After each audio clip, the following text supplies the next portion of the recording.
Πάμε στη Νέα Υόρκη να συναντήσουμε τον κύριο Νίκ Λαριγκάκη. Ο κύριος Λαριγκάκης είναι επικεφαλής του Ελληνοαμερικανικού Ινστιτούτου.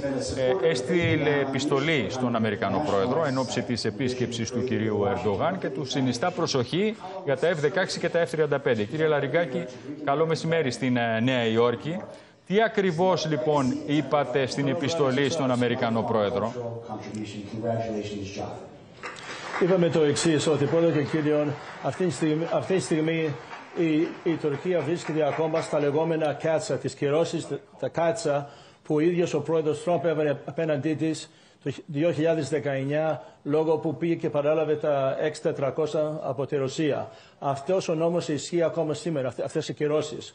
Άσχετο όμως και ακόμα και να μην ήταν αυτές οι κυρώσεις ή ότι δεν είχε, ακόμα και να μην είχε τα S-400, πάλι δεν έπρεπε η κυβέρνηση του Τρόμπ να δώσει F-35 ή να βαθμίσει καινούργια F-16 ή ό,τι άλλο με κατάσταση που μπορεί να έρθει ο κύριος Ερντογάν αύριο στο Λευκό Οίκο και να ζητήσει.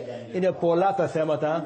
Είναι η κατοχή της Κύπρου, είναι οι προτιμήσεις που κάνει στο Αιγαίο προς την Ελλάδα, η γαλάζια θάλασσα που προωθεί ο κύριος Ερντογάν και όλα τα υπόλοιπα άλλα που κάνει στην περιοχή που δημιουργεί αναστάθεια και όχι ειρήνη, που δεν προωθεί τα αμερικανικά συμφέροντα. Ασφαλώς, αποσταθεροποιεί την περιοχή. Τώρα, εσείς τι εισπράτετε από την γραφειοκρατία εκεί στην Ουάσιγκτον και τι εισπράτετε και από το Κογκρέσο? Ποια είναι τα μηνύματα σε σχέση και με την Τουρκία, αλλά και σε σχέση με τα F-16 και τα F-35? Τι σας λένε στο State Department, στο Λευκό Οίκο και στο Κογκρέσο?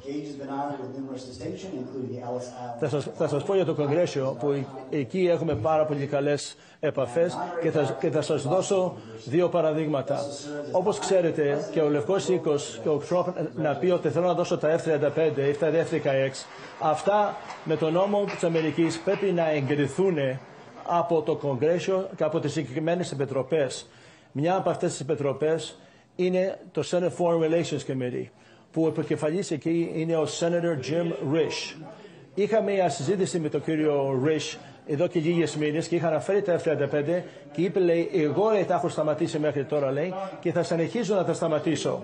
Προ 2 εβδομάδες με τον Ρεπουμπλικάνο Ted Cruz, το δυναμικό δυνατό γερουσιαστή από το Τέξας, πάλι μου είπε ότι παρόλα που εγώ, λέει, έχω συμφέρον να απολύσω, λέει, τα F-35, λέει, γιατί κατασκευάζονται στο Τέξας που από εκεί εκλέγομαι, δεν θέλω να το κάνω και θα βάζω εμπλοκές απάνω στα F-35. Αυτό μπορώ να σας πω.